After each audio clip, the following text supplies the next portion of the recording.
गुरु भगवान के शुक्राने हैं। मन के स्वामी बनो। हम सब मन भगवान में लगाना चाहते हैं, पर मन बार बार संसार में भाग जाता है। हम मन को प्रसन्न रखना चाहते हैं, वो दुखी हो जाता है। तो मन के स्वामी कैसे बने, आइए समझते हैं। परमात्मा रूप कल्प वृक्ष की छाया में तुम रहते हो। वहाँ अपने बारे में तुम जैसा सोचोगे वैसा हो जाओगे। As you think, so you become. As you think, so you experience. तो जैसा आप सोचेंगे वैसे आप बन जाएंगे। तभी गुरु ने बताया कि बार बार यही सोचें, मैं भगवान का हूँ और भगवान मेरे हैं। मैं प्रेम स्वरूप हूँ, मैं आनंद स्वरूप हूँ, मैं शांत स्वरूप हूँ, मैं हर समय प्रसन्न रहता हूँ। गुरु भगवान के अनंत अनंत शुक्राने हैं। अपने बारे में हीन भावना नहीं लानी चाहिए। कहने कभी भी नेगेटिव नहीं होना चाहिए, नेगेटिव नहीं सोचना चाहिए। पहली बात तो ये है, तुम पर ब्रह्म परमात्मा ही हो। दूसरी बात ये है कि शुद्ध दृष्टा हो तुम। और तीसरी बात है कि ईश्वर के अंश हो तुम। और चौथी बात है कि शरीर के संचालक हो तुम। बोले ईश्वर अंश जीव अविनाशी, चेतन अमल सहज सुख राशि। तो तुम भगवान के हो और भगवान तुम्हारे हैं। और दूसरी बात, तुम इस मन के संचालक हो। तुम मन के गुलाम नहीं हो, तुम मन के स्वामी हो। अपने आप को कहीं भी अवसन्न दुखी मत करो। गुरु कहते हैं हमेशा खुश रहो और भगवान के समर्पित रहो। जहाँ गुरु और भगवान की बात आए वहाँ ज़्यादा मन और बुद्धि नहीं लगानी चाहिए। संसार में लगाइए मन और बुद्धि, पर भगवान की और गुरु की बात आए तो क्या करें, समर्पण सीखें। मन बुद्धि न लगाएं, क्योंकि वहाँ मन बुद्धि लगाएंगे तो क्या होगा, कभी भी समर्पण नहीं कर पाएंगे, कभी श्रद्धा नहीं कर पाएंगे और हमेशा दुखी रहेंगे। मनुष्य को अपने मन का गुलाम नहीं होना चाहिए, अपने मन का मालिक होना चाहिए। मालिक मानने का अर्थ ये होता है कि मन आज्ञाकारी हो। क्या मेरा मन मेरा आज्ञाकारी है? या मैं बस सोच के बताइए, क्या मेरा मन मेरा आज्ञाकारी है? मैं कह दूं नो, ये नहीं करना तो नहीं करता। मैं कह दूं सुबह 5 बजे उठना है तो उठना है, ये नहीं खाना तो नहीं खाना, नहीं बोलना तो नहीं बोलना, नहीं दुखी होना तो नहीं दुखी होना। क्या मन मेरे कहने में चलता है? कितने लोग कहते हैं? हाथ उठाइए। नहीं चलता ना मन कहने में। ऐसे ही हम मालिक नहीं मानते हैं। कह रहे मालिक कैसे माना जाता है? एक धनी होता है, धन का स्वामी, और एक धन का दास होता है। कह रहे एक तो पैसा तो है, पर वो धन का मालिक नहीं है, धन का दास है। पैसा है, हम कहेंगे वो तो मालिक है, पर है नहीं मालिक। क्यों? खर्च नहीं कर सकता। पैसा तो है पर खर्च नहीं करेगा। जिसके पास धन तो बहुत हो पर किसी को दे ना सके, देने का सामर्थ्य नहीं है, तो वह धन का सेवक हुआ। तो जब पैसा तो बहुत है पर किसी को दे नहीं सकते, तो हम पैसे के स्वामी हुए या गुलाम? गुलाम हुए। एक बार एक आदमी को जलेबी खाने का बहुत मन हुआ, तो उसके पास 5 रुपए का सिक्का था, तो उसने ऐसे मुट्ठी में बंद कर रखा था। तो गया जलेबी वाले की दुकान पे, तो उसने देखा तो हाथ में पसीने आ रहे थे। बोला ये रो रहा है। कह रहा है मैं तुम्हारे पास ही रहूँगा, खर्च मत कर। तो देखिए ये हालत है हमारी। हमारे मन में आता है ये चीज़ दे दे, फिर दूसरा मन क्या कहता है, अरे रहने दो, तो गुरु कहते हैं अगर मन में आया है कि किसी को कोई चीज दे दो तो पैर से ही दो, सोचो मत। ये मन बड़ा पापी है, बड़ा कंजूस है, देना नहीं चाहता। दूसरे की निंदा करना हो, दूसरे में दोष देखने हो, राग द्वेष करना हो तो बहुत आगे रहेगा। और अगर देना हो, किसी की तारीफ करनी हो, प्रेम करना हो, शुद्ध भाव रखना हो तो पीछे हो जाता है। तो मन के स्वामी कब हैं हम? जब मन भगवान से प्रेम करे, हमारे कहने में चले। और धन के स्वामी कब हैं हम? जैसे चाहे सबके हित के लिए खर्च कर सके कि हो, मेरे मन की रहे। समझ रहे हैं हम क्या जिद करते हैं? कि आई एम राइट, मेरे मन की हो। हर एक आदमी का आग्रह रहता है मेरे मन की होनी चाहिए। क्योंकि बोले क्यों मेरे मन की ना हो? क्योंकि मन तुम्हारा नौकर है। मन को बोलो चुप, सामने वाले के मन की होने दो, अपने मन को आज्ञा दो, तब तो मन तुम्हारा नौकर है। बोला अगर गुरुजी कुछ कहें तो अपने मन को बोलो चुप, जो गुरुजी कह रहे हैं वो ठीक है। तो क्या हम अपने मन को चुप कर पाते हैं? क्या हम अपने मन को नो कर पाते हैं? क्या हम अपने मन को कह पाते हैं गुरु इज ऑलवेज राइट? परमात्मा का हर विधान मंगल में है। भगवान जो कर रहे हैं वो अच्छा कर रहे हैं, जो हो रहा है वो अच्छा हो रहा है। हमारे पास बड़ा चित्र देखने की, बिगर पिक्चर देखने की आँख नहीं है। हम सिर्फ इस दृश्य को, इस समय को देख रहे हैं, पर आगे हम नहीं देख पाते। पर भगवान बहुत दूर की सोचते। तो इसलिए कह रहे हैं अपने मन को चुप करना सीखो, अपने मन को नो करना सीखो, मन के कहने में मत चलो। स्वामी रामतीर्थ ने एक नौकर रखा जो कि उल्टा चलता था। वो कहते थे पानी ले आओ तो चाय ले आता था, वो कहते थे बिस्तर बिछा दो तो बिस्तर उठा देता था। तो एक बार उनका दोस्त आया, बोला ये कैसा नौकर रखा है तुमने, ये तो दिमाग खराब करने वाला है। बोले मैंने 500 रुपये दे के रखा है, मतलब आज के 5000। बोले क्यों रखा है? बोले इससे मैं अपने मन को टेस्ट करता रहता हूँ, मैं अपने मन को देखता रहता हूँ कि गुस्सा तो नहीं आता मुझे।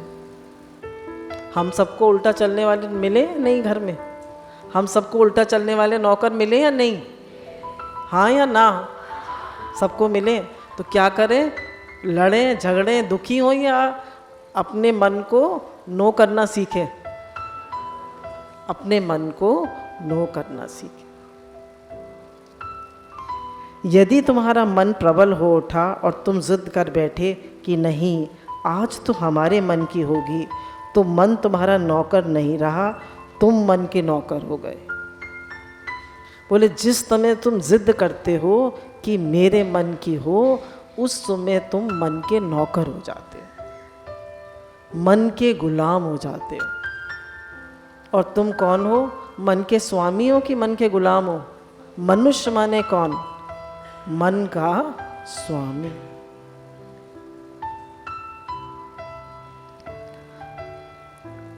आदमियों में परस्पर व्यवहार का मौका पड़े तो जहाँ तक धर्म का विरोध ना हो, सामने वाले की बात मान लो, अपना आग्रह छोड़ दो।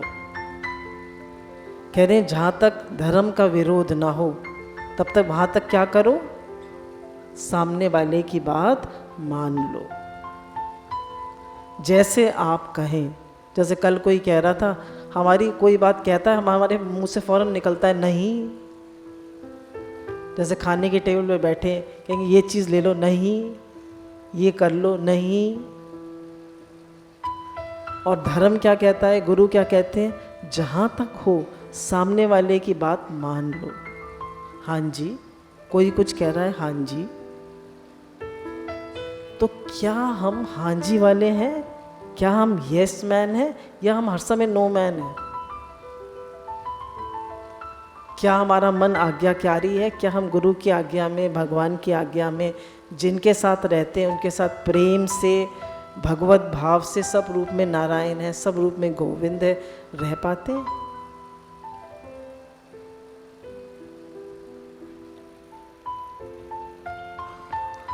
सामने वाले की बात मान लो, अपना आग्रह छोड़ दो। तो आज हम ये सीख के जाएं कि हम अपने मन का आग्रह छोड़ दें। अपने मन की वासना को नितांत हल्की फुल्की रखो, तब तुम्हें दुख नहीं होगा। कह रहे हैं जब तुम अपने मन की जिद को बिल्कुल नहीं रखोगे, हल्की फुल्की रखोगे, और जितनी तुम्हारा मन मोटा होगा उतना तुम्हें दुखी करेगा, उतना रुलाएगा। व्यवहार करते समय तुम जब अपने मन को तो मन मानते हो और दूसरे के मन को चुकंदर यानी इनसिग्निफिकेंट मानते हो, तो ये गलत है। कह रहे मेरा तो मन है, मुझे तो आज घूमने जाना है, मुझे तो आज ये खाना है, मुझे तो आज ये करना है। तो बोले मेरा तो मन है और दूसरे का मन चुकंदर है। तो कह रहे दूसरे का भी तो मन है। तो जो सत्संगी है, जो प्रेमी है, वो क्या दूसरे के मन से चल सकता है? बोले जितना आप दूसरे के मन से चलेंगे, जैसे गीता भगवान कहते हैं तुम्हारा मन नायलॉन के मोजे की तरह हो जाए, रबड़ की गुड़ियाँ बन जाए, हर जगह फिट हो जाए, हर एक किसी के साथ एडजस्ट हो जाए, इतना फ्लेक्सिबल हो, फोल्डिंग फर्नीचर की तरह हो। एक बार एक शादी हुई, तो शादी में जैसे अलमारियाँ होती हैं, तो ऐसी अलमारी थी जाली की, तो उसमें बहुत सारा नमकीन मिठाई रखी गई। तो उसमें एक चूहा, एक छेद था अलमारी में, उसमें से घुस गया। अब उसको खूब मठरी नमकीन मिठाई खाने को मिली, अब खूब मोटा हो गया। अब जब सब शादी ख़त्म हो गई, लोगों ने सब नाश्ता वाश्ता उठा लिया, अब उसको निकलना था उस छेद में से। अब इतना मोटा हो गया था, पहला तो घुस गया था छेद में, अब इतना मोटा हो गया था खा खा के, अब वो निकल ही ना पाए छेद में से। अब क्या करना पड़ेगा उसको? क्या करना पड़ेगा? खाना छोड़ना पड़ेगा। तो गुरु बताते हैं हमने मन की कर करके, मेरे मन की हो जिद कर करके मन को इतना मोटा कर लिया। अब आज से मन को गुरु का आज्ञाकारी बनाए, भगवान का आज्ञाकारी बनाए। जिनके साथ रहें उनके साथ प्रेम से अपने मन को नीचे और दूसरे के मन को ऊपर करके रहें। आखिर उसका मन भी तो मन है, उसके मन को भी समझो। कभी अपने मन को छोटा कर दो, उसको बड़ा बना दो।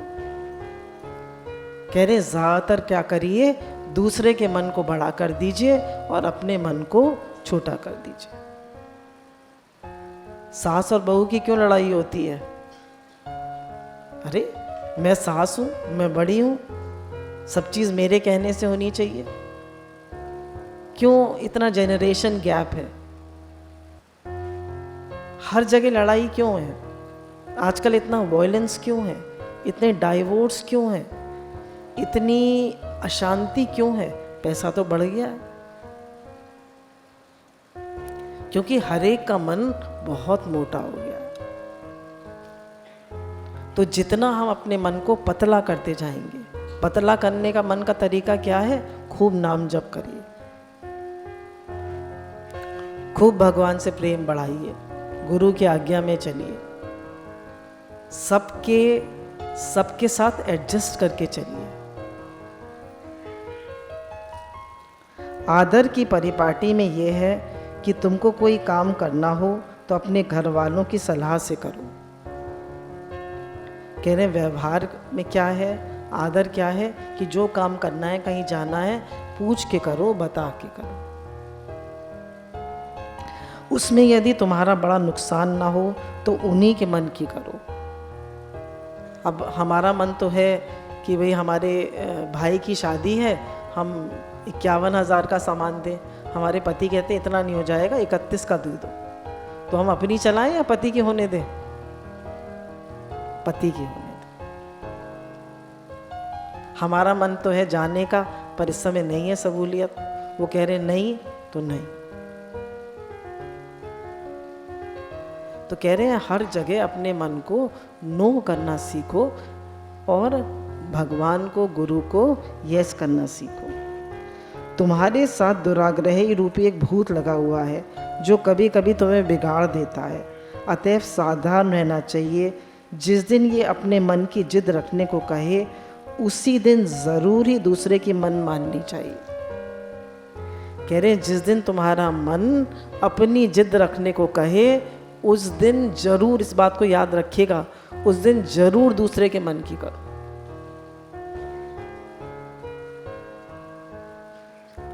आज तो मैं इस मन की बिल्कुल नहीं चलने दूंगा।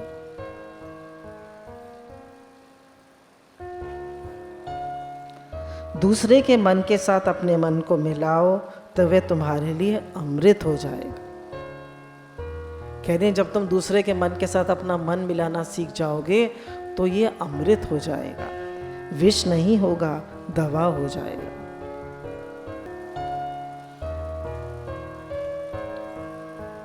अब देखिए एक बात बहुत और इम्पोर्टेंट है। मनुष्य को आत्मनिरीक्षण द्वारा अपनी गलती समझ में आने लग जाए तो समझना चाहिए अब उसके सौभाग्य का सूर्योदय होने वाला है।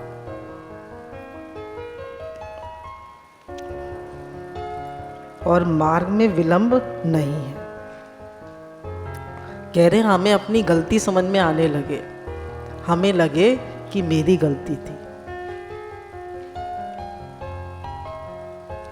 जैसे सूरदास जी क्या कहते हैं या तुलसीदास जी क्या कहते हैं कि मोह सम कुटिल खल कामी कोई नहीं है।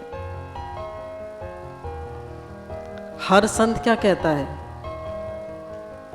कि मेरी गलती थी, या मैं, उसके अंदर कितना दैन्य होता है। तो कह रहे हैं जिस दिन हमें अपनी गलती समझ में आने लगे, अपनी कमी समझ में आने लगे, उस दिन समझना चाहिए कि हमारे भाग्य का सूर्य उदय हो गया। और कह रहे हैं हमारा उद्धार होने में देर नहीं। गलती क्या होती है? हम जिद्दी होते हैं। जिद लगानी है तो भगवान के लिए लगाइए। मुझे इतनी माला करनी है, मुझे इतना भजन करना है, मुझे ज़्यादा बोलना नहीं है, मुझे शांत रहना है, मुझे अंतर्मुखी रहना है, मुझे गुरु की आज्ञा में चलना है, ये जिद करिए। तो कह रहे हैं जब भी कोई बात हो तो हमेशा अपनी कमी देखें, अपनी गलती देखें। जब अपनी गलती देखने लग जाएंगे तो हमारा उद्धार होने में देर नहीं है। इस प्रकार अपने बड़े बूढ़ों की सलाह लेना, उनके बताए रास्ते पर चलना, उन्होंने इतने वर्ष तक जो संसार का अनुभव प्राप्त किया है उससे लाभ उठाना मनुष्य का धर्म है। कहने गुरु के अनुभव से सीखो। जो गुरु बता रहे हैं कि संसार दुख रूप है, संसार में सुख नहीं है, सुख परमात्मा में है, तो गुरु के अनुभव से सीखो। गुरु की आंख से संसार को देखो। तो कह रहे हैं जब हम गुरु के अनुभव से देखते हैं और हम अपने मन से चलते हैं तो हमें दुख ही मिलता है, सुख नहीं मिलता। अब देखिए ये तो मन की बात रही। अब मन को मोड़ना क्यों आना चाहिए? ताकि मन जो है जिद ना करे, हमें दुखी ना करे और ये मन भगवान में लगे। क्योंकि मनुष्य जन्म का लक्ष्य जो है वो परमात्मा प्राप्ति है। भगवान ने हमें हृदय दिया है, उनसे प्रेम करें। बुद्धि दी है, उनके विषय में सोचें। हाथ से भगवान को माला चढ़ाओ। कहने कन्हैया की सेवा आप करते हैं तो खूब प्रेम से करिए। उनको हाथ से माला चढ़ाइए, उनको प्रेम से वस्त्र पहनाइए। पाँवों से भगवान की परिक्रमा करो। मुख से जप पाठ कथा करो, सारा जीवन स्वार्थ के लिए लग जाए, ये कैसा जीवन? कह रहे सारा जीवन हम खाने पीने भोगने में लगा दें, अपनी मन के चलाने में लगा दें, ये जीवन है? बोले जीना उसका जीना है जो जीता है औरों के लिए। बोले जीवन उसका जीवन है जो भगवान के सुमिरन में रहता है, जो सब में भगवान देखता है, जो हर समय शुक्राना मानता है, जो हर समय मुस्कुराता रहता है। जिसने तुम्हें शरीर, हृदय, बुद्धि दी, परिवार दिया, खुशियाँ दी, उसके लिए जीवन में कुछ नहीं किया जाए? जिस परमात्मा ने हमें शरीर दिया, घर दिया, परिवार दिया, जीवन दिया, सब कुछ दिया, उसके लिए कुछ नहीं किया जाए?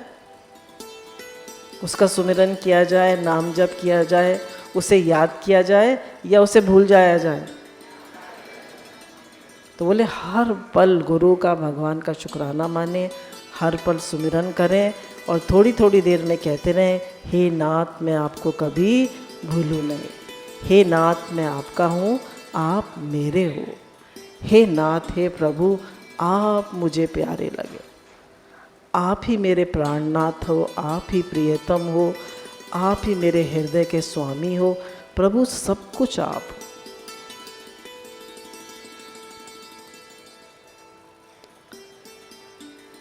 कह रहे हैं जीवन में जिसने सब कुछ दिया उसके लिए कुछ ना किया जाए, ये तो बड़ी भारी कृतघ्नता है। तुम्हारे पास बेटे बेटी के लिए है, बेटे बेटी के लिए तो खूब है, पति या पत्नी के लिए है, शरीर के लिए है, परंतु ईश्वर के लिए कुछ नहीं है। कह रहे हैं बेटी की शादी करनी हो तो 20-25 लाख रुपया लगा देंगे, और भगवान के लिए बोले संगत का भंडारा करना हो तो कितने लगाएंगे?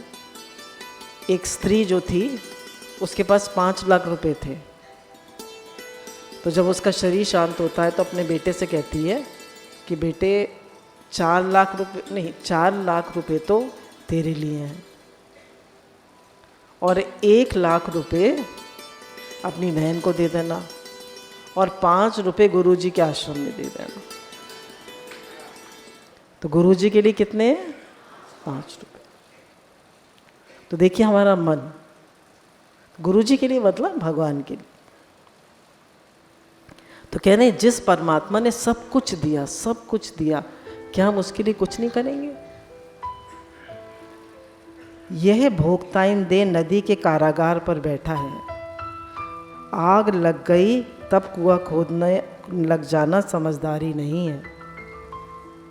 कह रहे हैं जैसे नदी का भाव बह रहा है, वो बह रहा है, ऐसे ही संसार बह रहा है। रोज हमारा समय बीत रहा है, बहुत गई थोड़ी रही, थोड़ी भी अब जाए, समय बीत रहा है, समय जा रहा है। गुरु ने हमें नाम जप दे दिया, फास्ट वाला भी दे दिया, स्लो भी वाला भी दे दिया। हरे कृष्ण महामंत्र सबके पास है, हर समय बजा के रखिए, अपनी पॉकेट में डाल के रखिए, उसे सुनते रहिए, काउंटर रखिए हाथ में, माला चलती रहे, समय बीत जाएगा और आपका भजन नहीं होगा। एक राजा था, उसका एक वजीर था, तो उसने बहुत सेवा करी वजीर ने। जब राजा मरने लगा तो जब वजीर मरने लगा तो राजा उससे मिलने गया, बोला मैं तुम्हारी क्या इच्छा पूरी कर सकता हूँ? तो उसने कहा राजा साहब मैंने आपको पूरा जीवन दिया। बोले हाँ बिल्कुल दिया। बोले मैंने भगवान का भजन नहीं करा, मुझे आप 2 घड़ी दे दीजिए। मैंने पूरा जीवन दिया, पूरी सेवा की, आप मुझे 2 घड़ी दे दीजिए। तो राजा ने कहा 2 घड़ी क्या, मैं तो 1 पल भी नहीं दे सकता। तो वजीर क्या कहता है, जिस भगवान ने मुझे पूरा जीवन दिया उसको मैं 2 घड़ी ना दे सका, 2 पल ना दे सका, और जिस राजा ने मैंने पूरा जीवन दिया वो मुझे 2 पल भी ना दे सका। तो ऐसा ना हो कि जिस संसार को हम पूरा जीवन दे रहे हैं कि अभी तो ये करना है, अभी तो ये करना है, अभी तो ये करना है, नौकरी करनी है, बच्चे देखने हैं, शादी करनी है, काम करना है, ये करना है, बोले इसी में जीवन बीत जाए और हमारा जीवन ऐसे ही निकल जाए। बोले भजन करते रहिए, भजन मत छोड़िए, हर समय आपका सुमिरन चलता रहे। अतः जीवन में पहले से तैयारी करो, हाथ में विवेक का डंडा रखो, मन को छुट्टी मत दो कि जो चाहे सो बोल दे, जो चाहे सो खा ले, जो चाहे सो करने लगे। बोले मन को छुट्टी मत दो, बी अ स्ट्रिक्ट मास्टर। अम्मा जी कहते थे अपने मन के साथ स्ट्रिक्ट हो, दूसरे के मन के साथ नहीं। हम किसके मन के साथ स्ट्रिक्ट होते हैं? दूसरों के साथ। क्या मैं अपने मन के साथ स्ट्रिक्ट हूँ? बोले ऐसे मन को छुट्टा मत छोड़ो, किसी को भी डांट दिया, किसी से कुछ भी बोल दिया, मुझे पता है कि मुझे ये नहीं खाना है फिर भी खा लिया। जैसे मुझे मीठा नुकसान करता है, मुझे मीठा नहीं खाना, फिर भी मुझे मीठा बहुत पसंद है, मैं खाऊंगा। कहने जो नहीं खाना है तो नहीं खाना है, नहीं बोलना है, मुझे पता है ये बात उसको दुखी करेगी, इस बात को करने से लड़ाई होगी, तो नहीं करनी तो नहीं करनी। जो चाहे सो करने लगे। बोले मन को छुट्टी मत दो, न जीभ पर वश, न हाथ पर, न पैर पर। ऐसा व्यक्ति पशु है या मनुष्य? कह रहे न जीभ पर वश है, न हाथ पर वश है, न मन पर वश है, वो कुछ भी बोल दें, कुछ भी खा लें। तो कह रहे हैं आप मनुष्य हैं या पशु हैं? एक बार एक राजा ने घोषणा करवाई कि मेरी बकरी का जो पेट भर देगा उसको मैं आधा राज्य दे दूंगा। अब बहुत सारे लोग आए तो खूब बकरी को खिलाएं और राजा के पास ले जाए, बकरी मुंह मार दे। तो राजा ने कह दिया इसका तो पेट नहीं भरा, और जिसका पेट नहीं भरता था, जो पेट नहीं भर पाता था, राजा उसको जेल में डाल देता था। सब लोग जो थे बहुत ज़्यादा उनको लगा क्या करें। तो एक गडरिया आता है, पहले वो गुरु के पास जाता है, सत्संग में जाया करता था। गुरुजी से पूछता है गुरुजी क्या करना चाहिए, तो गुरुजी उसको युक्ति देते हैं। तो राजा से कहता है आप मुझे ये बकरी 1 हफ्ते के लिए दे दीजिए। 1 हफ्ते के लिए ले जाता है। सुबह से शाम तक तो बकरी को चारा खिलाता था, और शाम के बाद बकरी जैसे ही मुंह चारा मारती थी, उसमें मुंह मारती थी चारे में, तो उसको डंडा मारता था। अब 1 हफ्ते बाद जो गडरिया था वो राजा के पास ले जाता है बकरी को, और शाम को ले जाता है।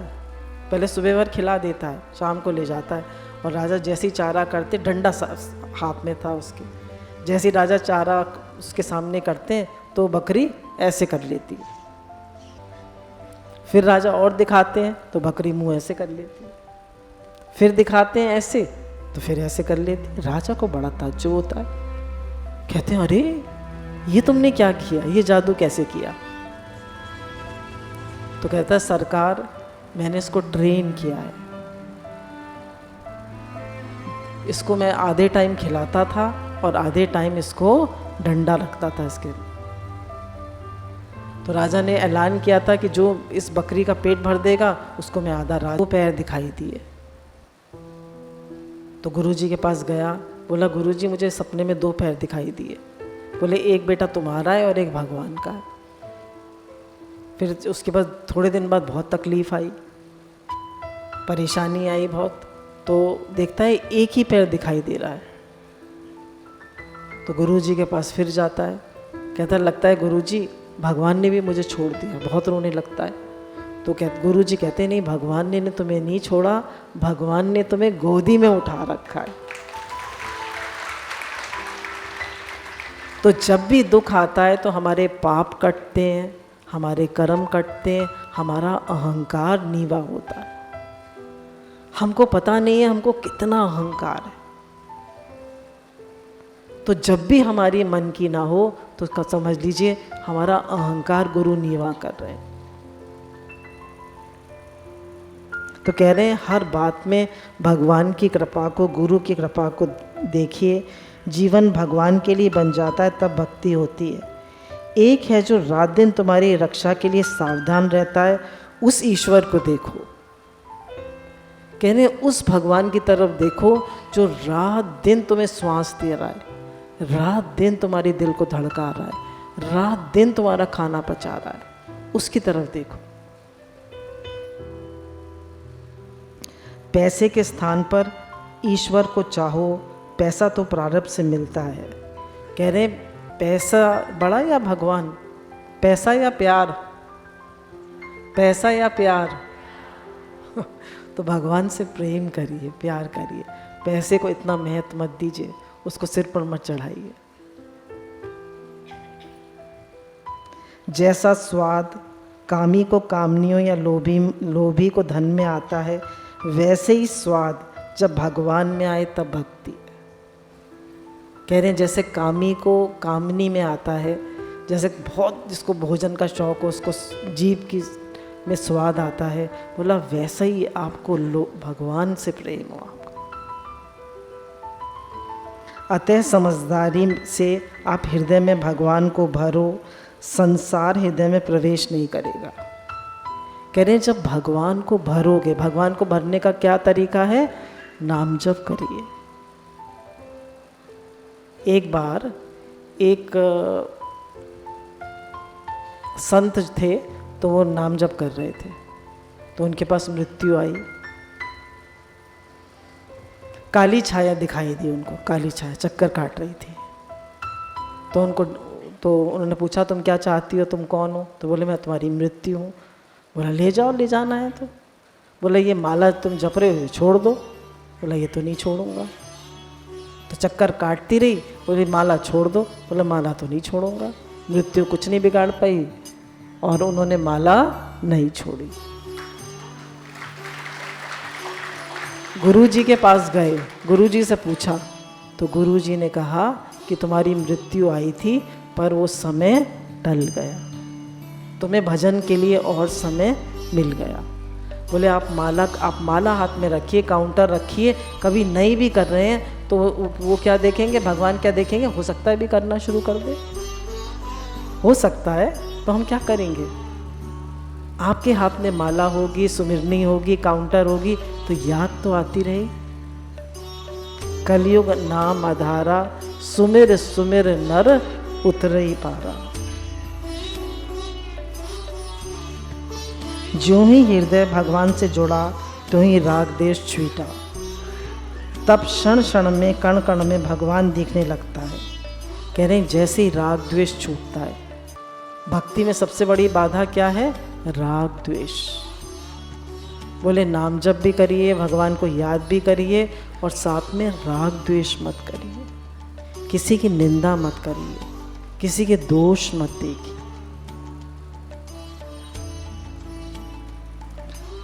ज्यों ही हृदय भगवान से जुड़ा त्यों ही राग देश छूटा। तब क्षण क्षण में कण कण में भगवान देखने लगता है। तब प्रकृति के गुणों से विघ्न नहीं होता। देखिए भक्ति कैसी होनी चाहिए। हम कहते हैं हमारी भक्ति, भगवान से प्रार्थना करें कि हमारी भक्ति मीरा जैसी हो, हमारी भक्ति प्रहलाद जैसी हो, हमारी भक्ति जो हाईएस्ट भक्ति है वो है राधा रानी। राधा रानी से भगवान कितना प्रेम करते हैं, किशोरी जी से, उनके बिना रह नहीं सकते। तो राधा रानी का प्रेम कैसा है हम लोग एक दृष्टांत से समझते हैं। एक बार वृंदावन में राधा रानी जो थी उनकी तो शादी हो गई थी दूसरे जगह पर, क्या नाम था उनके गांव का, जावट में उनकी शादी हो गई थी।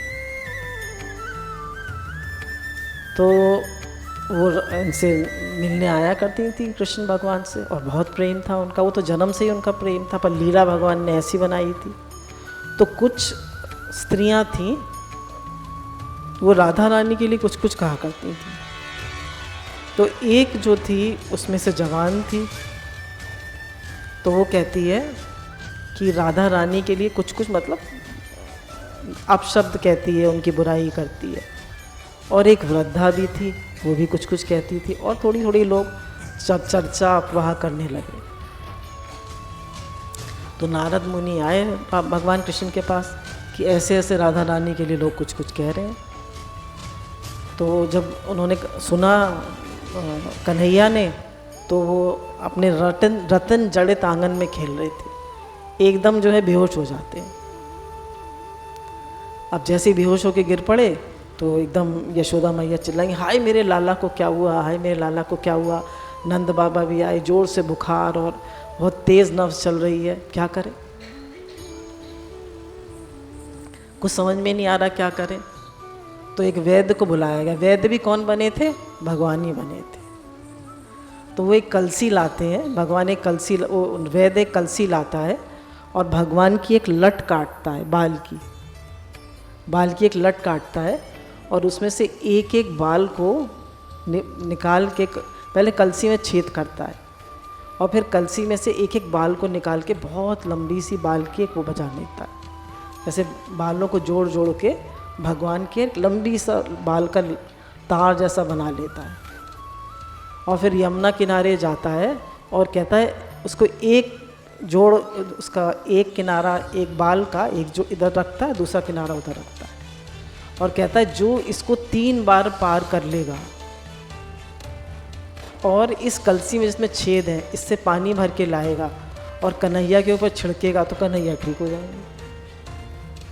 तो वो यशोदा मैया रोने लगे, बोली ये कौन करेगा, ये तो कोई नहीं कर सकता। वो खुद उठ के जाने लगी।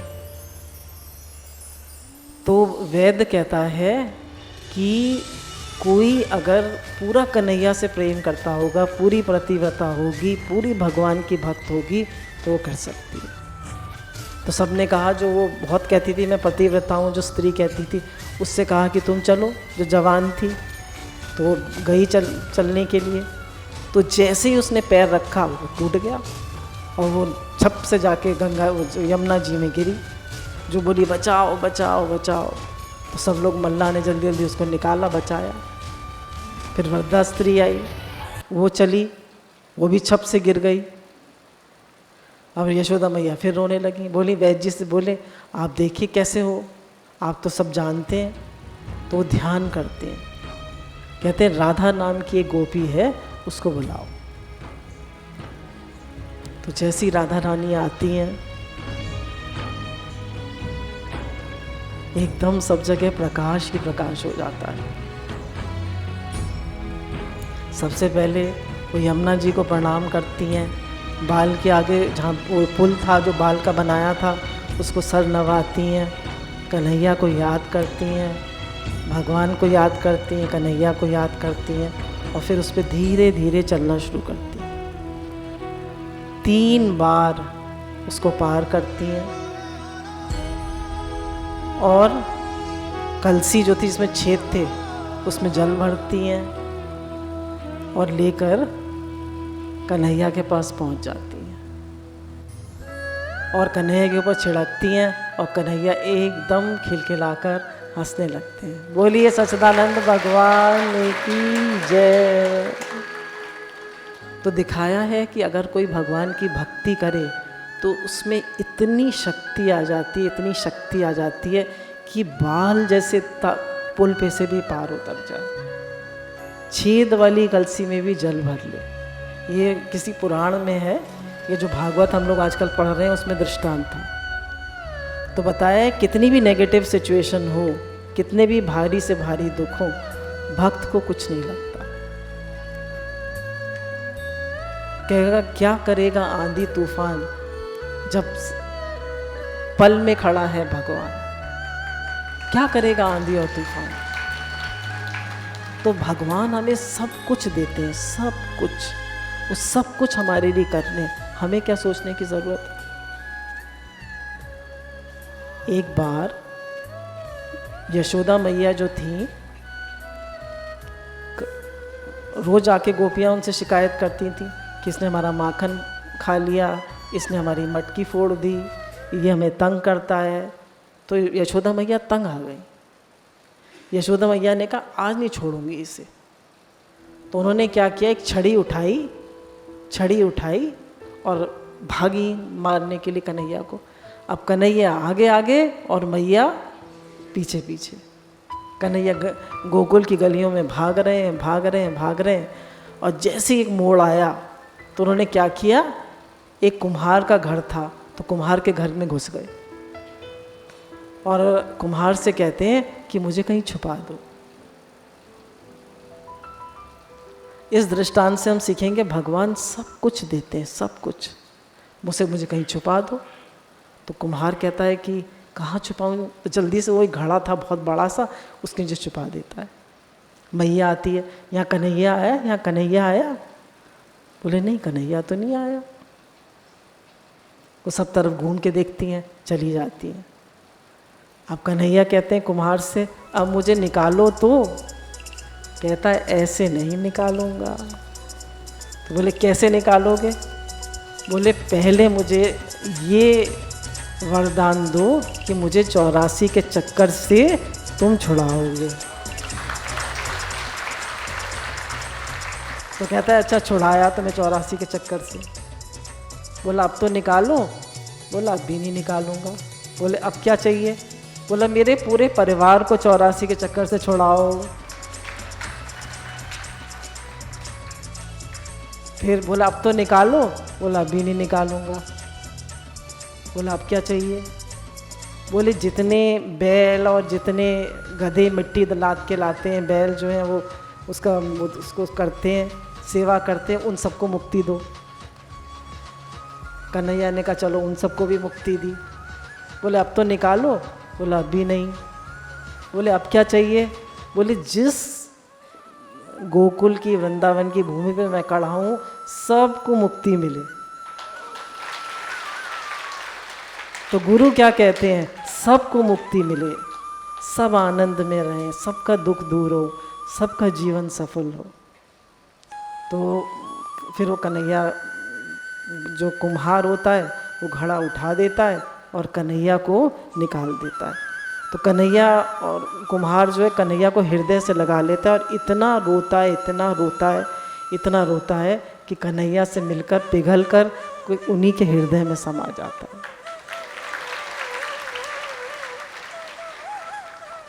तो ये छोटी छोटी लीलाएं ये बताती हैं कि भगवान हमसे कितना प्रेम करते हैं और हमें सब कुछ देते हैं, सब कुछ। फिर भी हम ऐसे हैं कि उससे उनसे प्यार नहीं करते, शुक्राना नहीं मानते। गुरु हमें सब कुछ देते हैं, भगवान सब कुछ देते हैं। भगवान से प्रेम करेंगे, गुरु के कहने में, गुरु की आज्ञा में चलेंगे, सुमिरन करेंगे तो ये जीवन सफल होगा। नहीं तो ये जीवन ऐसे ही बीत जाएगा। तो बार बार कहते रहें, हे नाथ मैं आपको भूलूं नहीं, हे नाथ मैं आपका हूँ, आप मेरे हैं। हे नाथ आप मुझे प्यारे लगे। हे प्रभु, हे नाथ, हे प्राणाधार, हे प्राणेश्वर, हे प्रियतम, आप ही मेरे हैं, कोई मेरा नहीं है। इस संसार में कोई आपका नहीं है, सिर्फ भगवान आपके हैं। और जब भगवान आपके हो गए तो सब आपके हो गए। गुरु भगवान के अनंत अनंत अनंत कोटि कोटि शुक्राने।